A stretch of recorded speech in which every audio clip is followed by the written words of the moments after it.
Awesome. Does anybody else beside Chris has any questions? Dave, please go ahead. Hey, Brent. How are you? I'm doing great, and you? Good, good. So should I share screen for a moment? Yes, you can. Okay. Let me go ahead and put this on.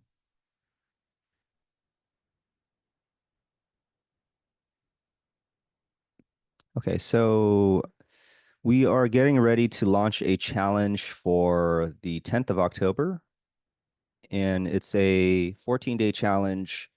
I'm using the 10-day challenge template, and I'm Uh-huh. going in there to adjust it. And this is the order page, I guess, yeah, the order form page, or is that what it's called? Yeah, order form page.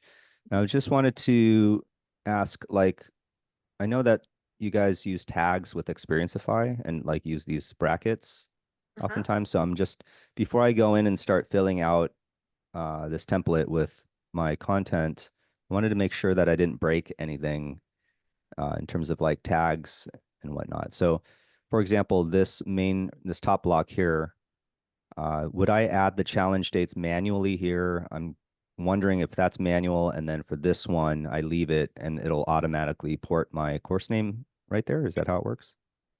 That have like a little curve there. I'm sorry. Hold on. Okay, go Yeah, ahead. because if you see there are two different type of brackets, like the one that has like a little curve with the Right, course, and the other ones are more like straight. right. So the straight ones are not tokens. The curved ones are tokens. Those are the things that are going to be replaced automatically. But the ones that are in the straight brackets, those things you need to change them manually. Got it. Okay. Mhm. Okay, let me see. So this order page, because I watched that initial like introduction video, Mhm. um, and there were like, let me see here. I go back to page list. Like, so there's like that order page, and then there's this one, which is this one says it's a what is it? A custom demo course sales page. Uh-huh. And so what's the difference between them? I mean, this one doesn't have the actual order form on it, but it does, in my opinion, look a little like prettier in Mm. terms of like a template. I mean, Which one would you suggest? the good thing about the different pages that we have inside XP is that they are totally customizable. So the sales page is something that people use in order for they use it as a landing page. So people will go to this sales page. It's a public page, and they will go through all the things that you offer, your different courses, who are you, da da da. That's what a sales page is for. Now the order form is specific to your course. So if you like the way that this looks, what you can do is simply save the blocks that you like to your library and then replace them in the order form of your course. And that way you can play with that and it will look, like more appealing to you. So you can do that. If you go back to your order form, you can simply replace those um, with the ones that you like better. I This see. is just like a this is just like a suggestion of how you can present your order form, but it's not that you have to do it this way. It's just a suggestion. Got it. Got it. Mhm. Um, I guess the question then is because like which one converts better as a funnel? Like would it be the order form page that's part of the course or that save or what do you call it? The demo course sales page? I would say that it depends on how you are promoting your courses. Are you running campaigns? Like, is it specific to this challenge? Like, how are you putting yourself out there? Um, I mean, that was the next question I was going to ask because most of the courses that I've made, I've just only marketed internally to our community. So like I have a wellness like fitness facility, and so we would market it there, and it was all word of mouth. And so this time around, I wanted to maybe look into like paid marketing, so like maybe Instagram ads and Facebook ads and things like that. And so yeah, so it's just I'm just wanting to take it to the next level. I actually have a couple sponsors or Okay. collaborators. So I have this girl that does yoga, and she's provided a code to allow people that are joining the challenge to get a free month on Okay. her online yoga training. Mm-hmm. And then I have another person who's a breathwork facilitator, and he's going to jump in on a live. breathwork session for all of our attendees or participants. Okay, And then we're for also this throwing in challenge. that free yoga mat Okay, for this challenge. for this upcoming challenge. Yeah. And is this challenge for free or are you going to charge for it? It's going to be $169 to Okay, join. okay. So people are going to pay for it. If you're going to promote this in particular, because I think it's good that you have sponsors and everything, I would create a campaign that focuses just in the challenge that you're going to promote, not with the sales page, but just Okay. take them to the order form of this so they don't get distracted with other things. Since this seems like it's very important. So I would only promote this. So take them straight to this order form. Okay. Okay. Okay, cool. That would be my recommendation, but I don't know if Chris or Kavita have other suggestions, but they are welcome. Cool. Okay. I think that's it for now. If somebody else wants to jump in with their questions, I have some other ones, but I don't want to. I want to get Sure. my notes ordered first. Sure, I'm just going to ask if Kavita has any questions, but if not, we can just circle back. Thank you for Okay. your questions, Dave. Thank you. Yeah. Kavita. Oh, I found what I was looking for with the Go Plus. So I'm exploring it at the moment. No questions at the moment. Okay, good. Chris, do you have any other particular question? Yeah, sure. Yeah, sure. I always have question. So okay, great. So I showed you the lead magnet that works. I guess uh they brought up a good question. Now that I have the lead magnet, what do I do with it? How do I get it out? Right. So let's start with the first thing. Do you already have an audience? I guess what is an audience? I'm not sure because I'm listening to different people talk about their email list. I don't know what is an email list. Right. So sometimes what people do, and that is what the lead magnet is going to work for mostly. You're going to offer something for free, and what people will give you in exchange is their information, their email and their name, and possibly their phone, right? Those are the most valuable things that you have in your hands, because what it will do is that you can send them information about your courses. Once you have them in your email list, then you can send them information about what you offer. So that's the catch, right? Now, if this is the first time that you are creating a course and you don't have people to sell it to because people don't know you, what my recommendation is, you have to knock on doors and present yourself and say, hey, this is me, I'm Christopher, I offer this or that. And my recommendation would be try to pitch your course to people you know or to people you don't know, and see if they would buy your course. Because I think, most people are afraid of that because they simply want to create a course and then, sell it. But like, who are you? Why would I buy a course from you? I don't know, Christopher, right? So my recommendation would be put yourself out there first. Let people know what you can offer. And then from there, you can promote your course and be like, hey, so this is Christopher, and I'm giving you this course for free.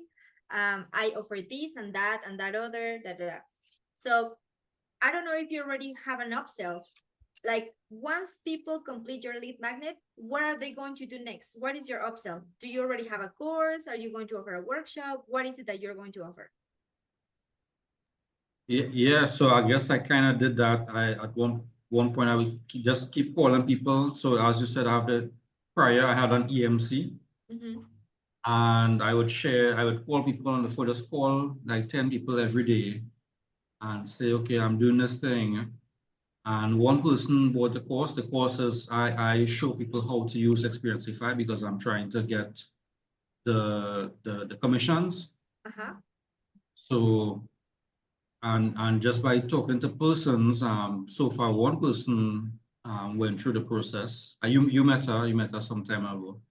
Okay. And, I think I did, yes. right. She told me, uh-huh. So the knocking on doors, that's gonna take forever, right? How do you scale? Well, if you have at least 5 people, right? Let's put it like, let's put a number on it. If you have five people who go through your course and know who you are, from there you can, and if they buy something from you, you already have an audience there. And from there, people will start to let others know, hey, I know this guy who offers a course about this or that. And once you have those people, you can collect their testimonials. And in your sales page, inside Experienceify, you can place the testimonials there, run a campaign. Because at first, if you run a campaign, again, well, you know what? It probably works because it has worked for me. I have bought courses from people that I don't know. You know what got it for me? Is the description. Like, if I read the title of something that I'm really interested in, I don't care who you are. I don't care about, if you have a lot of experience or not. If I like the title of the course and the description, I buy it. And that has been me, to be completely honest. And I think people who I have bought courses from, they are running super small campaigns on Instagram, because I use Instagram a lot. So now you have to define what age is the people that you're targeting to, their age, and what are the social media that they use. Are they more on Facebook? Are they more on Instagram? Are they more on LinkedIn? And based on that, you have to do your research. Based on that, you run a small campaign in each one of those. And I can assure you that you will find your people, because they have found me. So I'm sure that you will find your people, Chris. But you need to run a campaign. And the first thing I would say is market yourself and talk to people. So I love that you said that, and I realize that is the way you start. So I did a public speaking course because, to use the right words, as you said, benefits, right? You speak all the benefits and the problems. So I was in this public speaking course, and everyone was invited to put their name on a list. And everybody got the list. So there's like 124, 125 names on this Excel sheet. The names and the email address. What do I do with it? Now I have an email, now I have a lead magnet, now I have an AMC, right? Without going into expensive campaigns. I have this 125. I'm sure I can get 10 people to buy my course. Absolutely. Then send them that information about your course. So yeah, what do I just put a link to the lead magnet in an email? If I use a CRM, does it go to their junk box?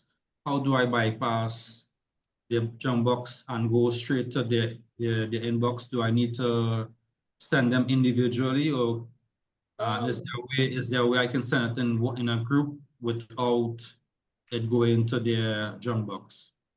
I don't know if they or Susan or Julie have experienced this. When sending an email to your clients, does it go to spam? Because in my experience, it hasn't, not yet.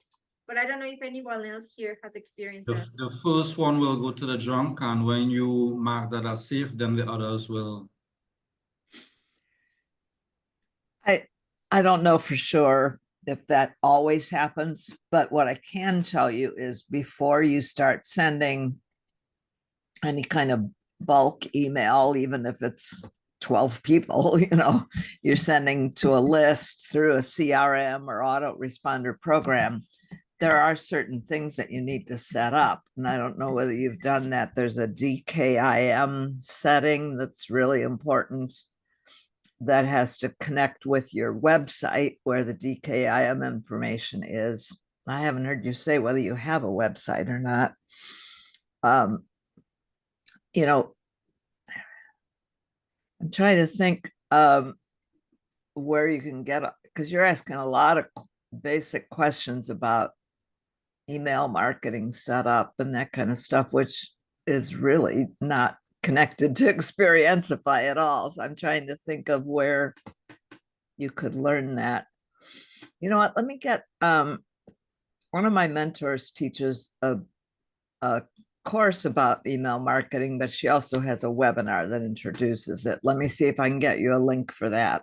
But yeah, is a little complicated getting started because there are a lot of pieces that have to fit together, and you can't just go start sending Gmail to a bunch of people. That's going to get you in trouble. So it has to be a legitimate email account that you're using, unless you're going to send them one by one to people that you know. That's my plan. I was in this course. We all were in this course together.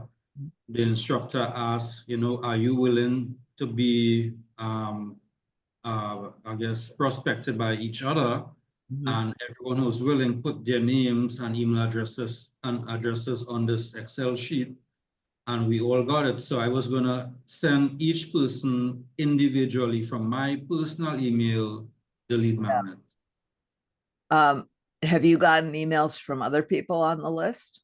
I haven't gotten emails, but a lot of people sent me Facebook friend requests, Okay, but no one sent me an email.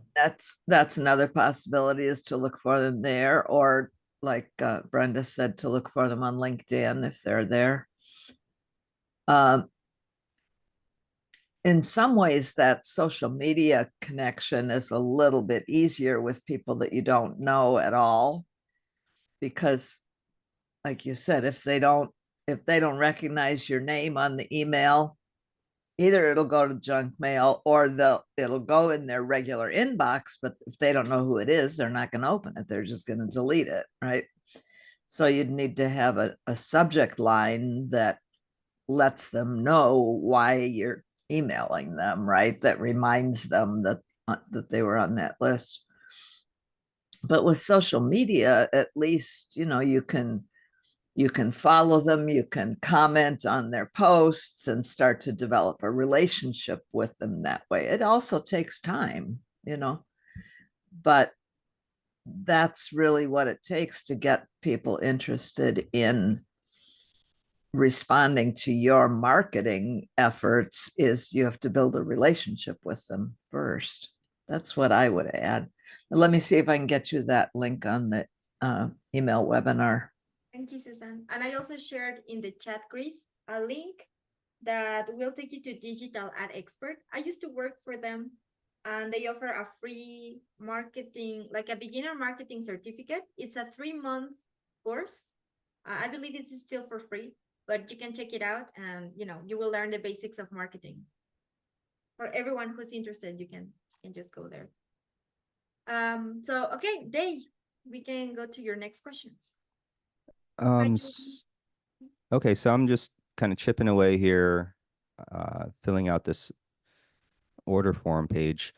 So this challenge, I guess I had a couple like logistic questions, because like I want to create this challenge. We're going to run it as a live cohort from October 10th to 31st. But at the same time, I want to make sure that I can make this evergreen so that I could just run it again multiple times throughout the year. And so I'm trying to be strategic with even like the video content, like the introduction video. I'm purposely not saying the date for it. Okay. But I'm wondering if that's the way to do it, or if I run it again, I should just create a new introduction video and actually do state the date. Another example is like the EDM yoga sponsorship and like the breath work and the yoga mat. Like those are things that are going to happen this run. But I'm not sure if that's going to be the case for the next time that we run the challenge. So that's why I'm wondering. Initially, I was thinking I wouldn't mention those, and then I could just put it on this order form page, and then next time I run it, I could switch it out. So I'm just trying to strategize what the best approach would be. Like if I should include it in the video and then just, record a new video next time. So I just keep recording new introduction videos. Like, I guess, what's the standard practice? Like, what are people doing when they do something like this, where they're doing like a cohort-based challenge? Are they re-recording the introduction video each time they run it, or they just have one that they use repeatedly? Right. Hopefully that makes sense. Yeah, sure. So I haven't heard of people recording a new video each time. Usually they just record one and then they use it for the rest of their courses. Now you're talking about doing a live challenge, and if you're going to be sponsored, maybe yes, I think it would be smart to mention it in the order form, which will be different. And you need to create a duplicate version of this challenge in order to make it evergreen. Right. Because the communications are going to be different as well. I'm guessing that in the communications of the live training, you will send the link to the Zoom or whatever you're going to use. The communication will be different, slightly different. So you need to create a duplicate version, and you don't need to create maybe a new intro video. That's the least of your worries, I think. But changing all the communication, that's the thing. And also how you unlock the content, that's also going to be different in your evergreen course. But don't worry about it now, because we can go through it once you complete the live training. Once you do the live training, you can come back here to the office hours, and I will guide you into how you can do it evergreen. For now, don't worry, just record Yeah. videos that you can use later. I mean, the introduction video, you can record it twice. I think that's not going to be a problem. If you can do it, and if it's not trouble for you, then mention the sponsors, mention that this is, I don't know, make it exciting. And say that it's live, because it's going to be different, right? So I'm guessing that you do need to have a different introduction video, because the rules of the game are going to change a little bit. Yes, that's because I forgot, this challenge is usually we don't do the challenge through like this course platform, like Experienceify. Usually we run them just through my Discord community. And so actually, no, we did the last one we did through Experienceify. So I'm just trying to figure out like moving forward, because, this is not going to be the only course that I have. There are a lot of other courses that I want to put together. And so what I'm trying to do is I want to just make it as little work as possible to keep rerunning it, to make it evergreen. That's why I was thinking I could just do one standard introduction video, and then on the order page, I'll have like the details of like whatever the specific sponsors are. Maybe I'll have different sponsors for the next time I run it. And then the other idea too is, at some point I could just repackage this challenge as a evergreen course without the live cohort component. And people could just buy it and run through the content at their own pace whenever, like, and it's just always available to be purchased, kind of a thing, instead of making it like a certain cohort, start and end date. Yeah, I'm just kind of thinking out loud. Do people do that? Do they take like a live cohort challenge and then convert that into just Yeah. a evergreen course without the live component? All the Is that time. all the time? Okay. Yeah. And yeah, and they that would do. mean like no live coaching calls, like it's just the content is like what's being sold, right? Because I'm a course junkie, so I bought tons of courses. Most of them don't have the cohort thing. But I've done a mix of both. So I'm just trying to think, how to Yeah. make it evergreen. Well, you need to record, obviously. If you're going to use videos, you need to record your live sessions, so you can upload it in the evergreen Okay. course, right? And then you upload them, and they Okay, can yeah, watch that's each training. right. Yes, Yeah, because because this, if you don't have a video, you will have to record a separate batch of videos for the evergreen course. So my recommendation would be film the live trainings that you're going to run, and then upload them in your evergreen course. okay. And then for the live trainings being recorded, I know the Zoom, when it pops in, it says this thing is being recorded, da da da. So is that enough as far as like the legality of sharing, because I'm just wondering if somebody didn't want their face recorded and, stuff in a live training, is it okay to include it in a live training for an evergreen course? You can hide, you can decide the view of the view inside Zoom. So you have a speaker, gallery, multi-speaker, immersive, da da da. So you can hide people, or you can only, if it's you who is going to talk all the time, you can simply choose the speaker view, and nobody else will show up. Only you and the screen that you share, if you're going to share screen. Okay. Got it. Okay. Okay. I think, yeah, this is, and then the thing too is, I guess I've done this before. I've made courses. I sell the registration first and then make the course on the fly. It's just with this now on Experienceify, I'm like, again, we did it with our internal community, which was great. But I'm just thinking like I got to record 15 training modules, and I'm going to have to do it like in real time. Like I don't have a lot of time. October 10th is right around the corner, so I was trying to get the marketing and get the registration going as soon as possible. Is that okay? You think it's okay that I'm going to be recording these training modules as I go after I've already sold the course? I mean, I know that that's kind of standard practice. It seems like a lot of people are doing that. So people bought your course and you're about to record the content for it? Yeah, so I have the outline, and I don't have every script written, but the scripts, I'm going to put them together. I got on ChatGPT like 2 years ago when it was first released, and that's what allowed me to like really, make the content for the previous. I've done like 10 master classes within Discord, and we covered all types of topics. We did like drawing and dancing and running and public speaking, and we did a lot of different topics for like Mhm. just, courses. Yeah, so I think, I think I should be able to do it. And then I guess the question also is 5 training modules too many per week? Because I've seen some courses where it's like, some people might get overwhelmed. There's like too much content to watch, and also the tasks that they have to do. So Like it's my 5 trainings per module? per week. So like I'm thinking like, yeah, 5 trainings and then 2 days off to like catch up.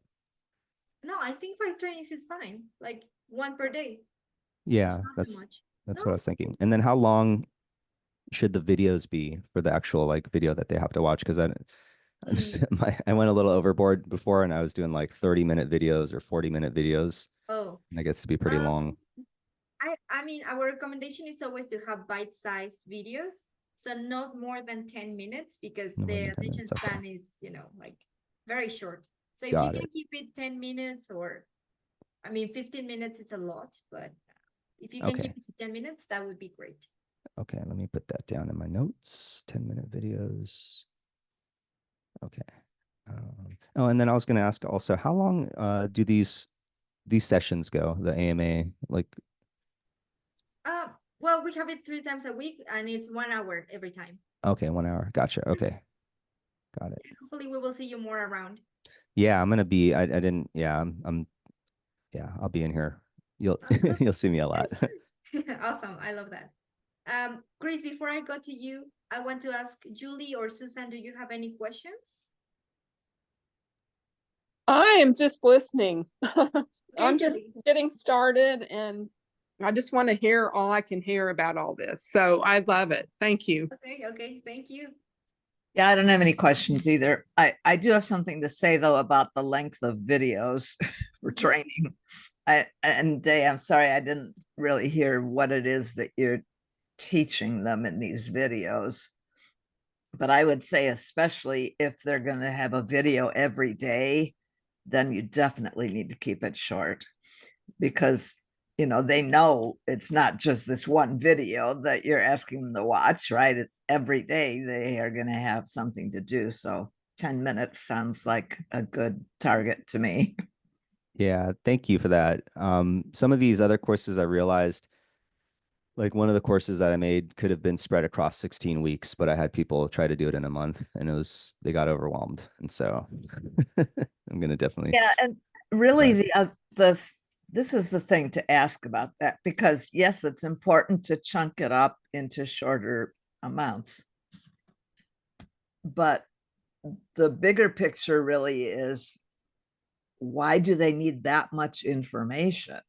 And are they really ready to make that's a big commitment to ask somebody to take a course for 16 weeks, unless they know you and know that you're a great teacher and have a lot of great information to share, or unless they know it's just the perfect topic that they need to learn for something.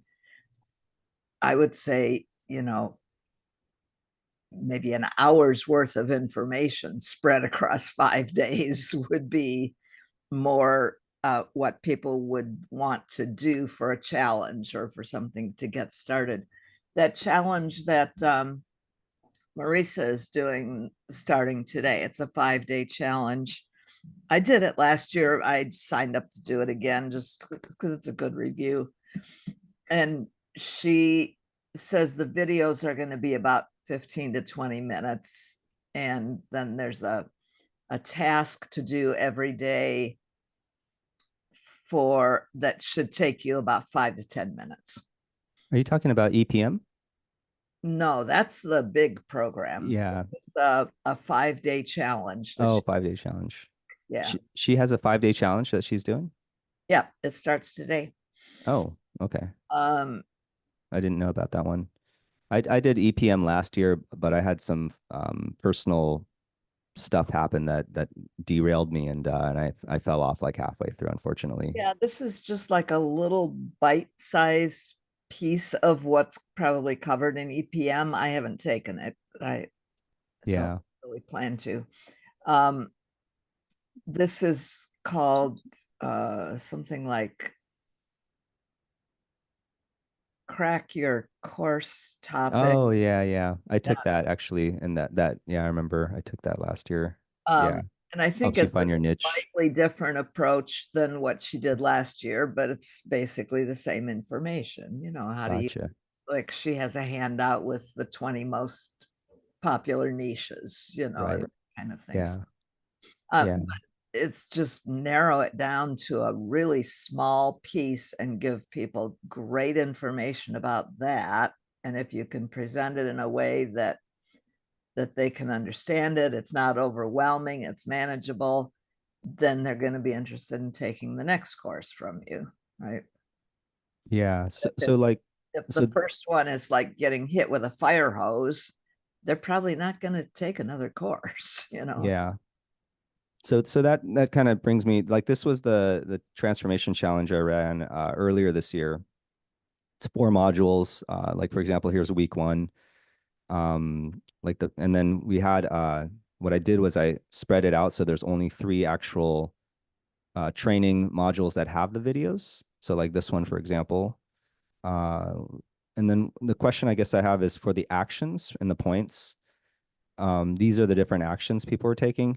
So I'm wondering if this is too many actions because, for example, like the first step is to watch the video. The second one is to add the entry of like what you learned from the video. So it kind of, I also made an adjustment to add basically a summary of the video. So people that don't want to watch the video, they could just look and see what's, it's written basically.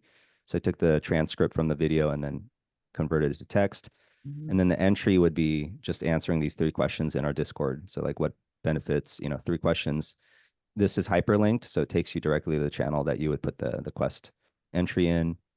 And then since it was a health challenge, it was like one of the tasks is like, daily weigh-ins, take a picture of your scale, take a picture of your lunch, enter that into the kitchen, take a picture of your workout.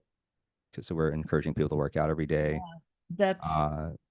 That's not all one day, I'm assuming. This is one day. That's a lot of stuff to ask somebody to do. Yeah.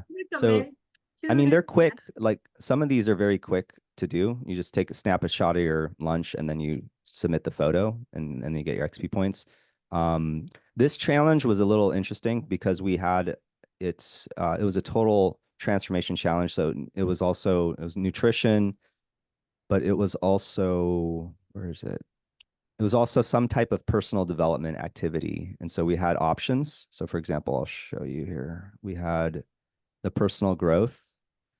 So like, options for like, if you meditate, you could post that in the Zen Den channel. If you're reading, you could share in the book club. For drawing, you can put in the art gallery. For dancing, dance floor, music, and any other type of growth activity, you could just put in the wisdom exchange. But we gave people options to basically submit some type of personal development thing.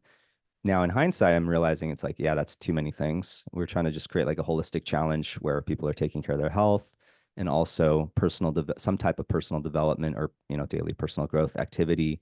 And so that was one of the tasks, a dinner photo. And then on top of that, there's peer engagement. So you would read, comment, or ask a question and provide insights for fellow adventurers on the journey for any one of those. Yeah. Well, this is the kind of thing that I would do more, after somebody's been following me for 6 months or a year and is really engaged in my Facebook community or wherever I have a group, and has taken maybe 4 or 5 short courses from me, and they know they're really getting good results. But to ask, I mean, maybe this is to people that are already committed to you, but if it's a challenge to try and get more people involved, I would think this would scare most people away. Huge. And just asking, where are they posting their lunch photo, their dinner photo? So Are they're they posting, it or- And their So- weight. yeah. So they're posting, this is my community Discord here. And so we have like each one of those quests or tasks will link them. So like we have this weigh-ins channel here. Okay. So it plops them right in here, and then they can just take a picture of their scale and drop it in. Okay, okay. Or okay. the kitchen, posting their food. Or the what was it? And then for like the personal development stuff, like, we have a run club, people posting their workouts, Zenden for meditations, book club May- for maybe reading. maybe you can like how do you say that in English? How do you say it? I don't know. Maybe you can put in one action posting the different pictures. So instead of making it one action per photo, you can just make it one action. And that would reduce like the amount of actions that they have to take in one training. So if you can do that, maybe that could be an option. Brenda, do you mean like take a picture of your food or your scale or your run? Exactly, or all of them, but in only one action. Like Okay. the daily lunch photo, the daily dinner photo, and maybe the daily peer engagement in one, because at the end of the day, they are doing engagement by posting the photos about these things. So Yeah, the idea behind the engagement was we wanted more people like interacting with each other during the Uh-huh. challenge, as opposed to just posting their thing and getting their experience points. Like we wanted some conversations going and, people supporting Yeah. each other. I know that's a great goal, but I don't think it's easy to get people doing that. Yeah, Gosh. no, people, yeah, it was hard to get them to do that. So okay, this is helpful. I mean, this was kind of me being very ambitious, wanting to create a very immersive, like full blown, like you don't have a life outside of this, I guess, kind of a course. So that this is helpful, yeah, and so that's why this time I want to definitely simplify it. This 21-day challenge is going to be focused mostly on health. But we do have like a workout aspect, but we don't have that personal growth aspect. So we're taking that out. So I'm thinking, and to answer your question, Brenda, I thought that maybe it would be nice for people to have each one of these chunked out so that they can keep hitting that like done thing and get the XP going and, get the dopamine flowing and cha-ching, get that. And for that, I mean, for the most part, like people, the weigh-in photo, the food photos were easy for them. I think it was when we got to the like the personal growth and the workout and the peer engagement, like that was what got them, feeling like they're behind. And that was one of the things I noticed is once people start to feel like they're behind, they get overwhelmed and then they just kind of drop off. Yep. So I know I've certainly done that myself, even for a 5-day challenge. If I get behind, sometimes I just never bother to finish it, but yeah. weeks long challenge, I don't even sign up for those because I know I just can't manage it. So Yeah.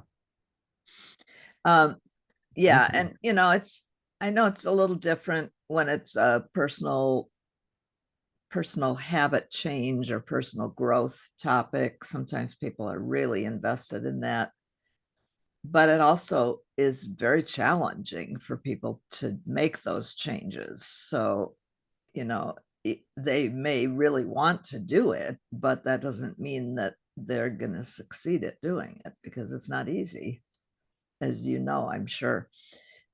Most of my experience is more from workplace training. especially training volunteers at a nonprofit, and they want to volunteer, they want to connect with the other volunteers, but it was still always, had to be really careful not to overwhelm them. They wouldn't finish the courses. We didn't really have a place for them to communicate with each other, but chunking it down into really manageable bite-size tasks and training, I think, is important. Well, take into account the feedback that you got from the people who completed the first challenge. If you know that because they completed it, right? You have done this before. Yeah. If you find that they complete the actions, maybe it works for your audience, because we suggest a thing because it's what works for most of people. But if it works for your people, then keep it that way and keep it going. It really depends on what people say or how they felt about your challenge. If you feel like that works for them, if they told you it works, if you saw engagement, keep it that way. Okay. Mhm. Got it. Okay. And I'm just kind of wondering if I need to restructure. I mean, because it is like a, people, it started off as a sugar detox. So like this is, but then I realized, I don't know if that's too niche, but we just switched it to like a reset. Like it's a total reset challenge for 21 days. You're going to basically eliminate sugar and processed foods and excess carbohydrates. And then we provide education, like, what the food and how the food industry became what it is, how to read labels, what foods are good to eat that have healthy fats. I also do hypnotherapy. And so like adding like a free hypnotherapy audio that people can listen to that'll help them break their habits. Meditation, workouts, just like want to fill it out with as many tools and resources for people to, make that change in 21 days. And then like the science behind, creating new habits, it takes, it can take weeks. And so with this template here though, it says like what's included day 1 through 5, but I'm wondering if this block even makes sense because my challenge is 21 days. I'm not gonna, Yeah, and probably then not. Maybe keep the what's included and give them an idea of what they are going to achieve at the end of this challenge, or you can, I don't know. Yes, just a list of the things that they will achieve. And if you can't put everything, just say and more, or like stuff like that. okay, because I have a flyer. It's on my other computer, but I have a flyer and it's kind of like shows what's included. So I could probably bring that information here Yeah, sure. for how it works for the challenge. Getting me on. Is this just leave this and maybe switch out the photos for this piece? Get a mission. Absolutely. Yes. Get a new mission each day for 21 days. Okay, and then instructor. Okay. Again, Testimonials. remember that you can change everything about this, like the fonts, the color background, images, everything. You can change it. Okay. It doesn't need to look like this. It can look more like your brand. Yeah. Yeah. I'm gonna bring my brand kit in here. Okay. Well, that's really helpful. Yeah, I guess the main thing was just the training. So I'll keep it under 10 minutes on the videos. And then as far as actions go, looking at where did it go? Oh, here it is. Yeah. So like actions, like I remember Marisa said something like make it no more than a certain amount of actions. I forget how many that was per training module. I believe no more than 3 or no more than. I will find there's an article that talks about that. Well, what's interesting is on EPM, she kind of broke her own Yes, rule. more. Let me see. Oh wait, actually, it's so like look at all these actions. But this was even before the challenge started. Like there's a lot of stuff. Oh, okay, actually, I guess in the actual modules, there's only 3. Hmm. Yeah, okay. Three is okay. Actually, if you go to this article about actions, it says that we recommend having 2 actions per training, but 3 is okay. Like, Wow. Okay. So I'm way over. I mean, like I said, if that works for your students, it's okay. Nothing is written, on stone. I don't know if that's like correct. Yeah. Um, I yeah. I guess, do you know of any other like fitness, health, course creators that are doing something like this? You know, because I know there's many. I know there's many, but I don't have access to people I can take you to. Like, oh, I know that this person is doing this. However, if you pop a question in the Facebook group, I'm sure that they will be happy to share tips and like maybe links to their order form so you can grab a better idea of what they are doing.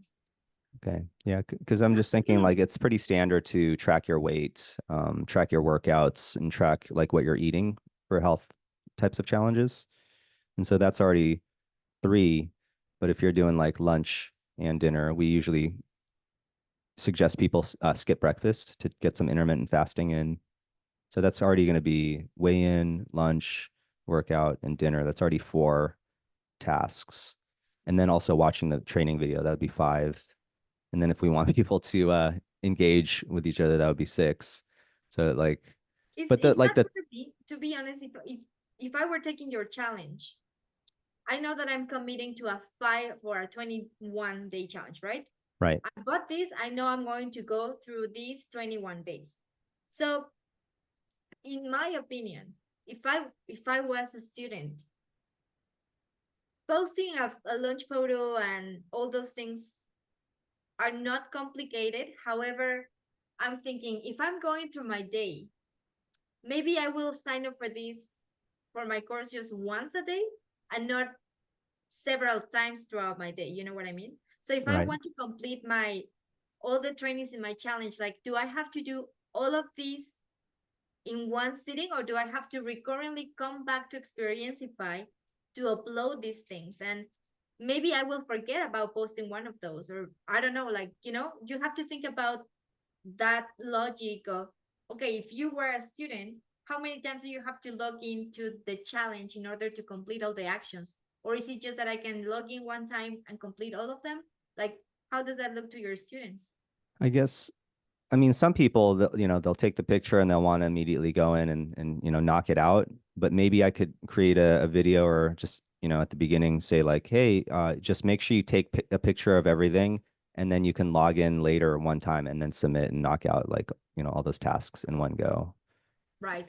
Yes. And also make sure to say that in your automations or in the emails that you send them or SMSs or in your Right. report.